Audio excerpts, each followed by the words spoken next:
Mas maganda sana ang mundo kung alam ng tao ang 5 bagay na ito. Una, gawing simple ang lahat. Tayo lang naman na nagpapakomplikado ng ating buhay, ng ating mga problema. Minsan talaga ito ang dahilan kung bakit nagiging mabigat at mahirap ang lahat. Pride. Kung matututo lang tayong umamin na kailangan natin ng tulong. Tulong na magmumula sa kilala natin.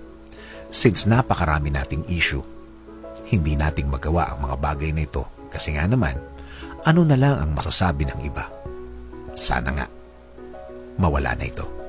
Pangalawa, respect, respect, respect. Respeto. Matuto tayong rumespeto ng iba, mga nararamdaman ng iba, kalagayan ng iba. Mas maganda at maayos ang buhay natin kung rumespeto ng tao. Kahit na wala silang sinabi sa buhay.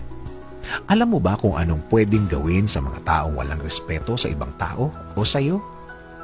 Irespeto mo pa rin sila. Kung medyo may pagkabastos pa rin, problema na nila yon at hindi sa iyo.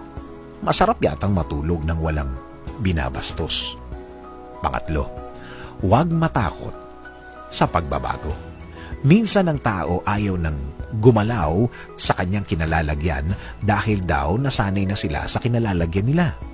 Ayaw na nilang mabago ang sitwasyon nila. Pero believe it or not, ang mga taong ito na gusto ng pagbabago, ayaw ng pagbabago sa ginagawa nila.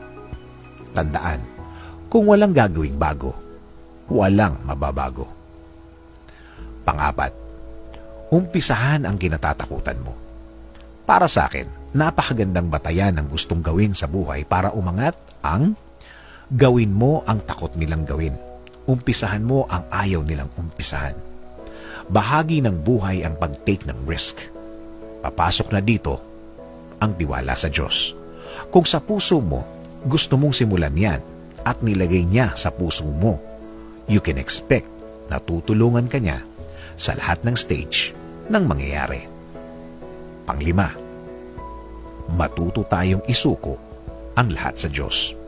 Ito pa ang isang simpleng bagay na magpapagaan ng buhay. Matuto tayong ibigay ang lahat sa Diyos. Meaning, wala kang iiwan, wala kang ititira. Lahat ibibigay mo kasi ang maliit na akala mong problema ay pwedeng lumaki. Matuto ring magtiwala sa Kanya. Hindi pamamaraan o ways mo ang gagamitin, kundi ways ng Diyos na baka hindi mo maintindihan. Pero, dapat patuloy na maniwala dahil alam ng Diyos ang Kanyang ginagawa, gagawin, at nagawa na before. Tinulungan ka na niya before, tutulungan ka niya ulit. Bakit hindi? Nature na ng Diyos ang tumulong at normal na sa Kanya ang pagbibless para sa Kanyang mga anak na kumakapit sa Kanya.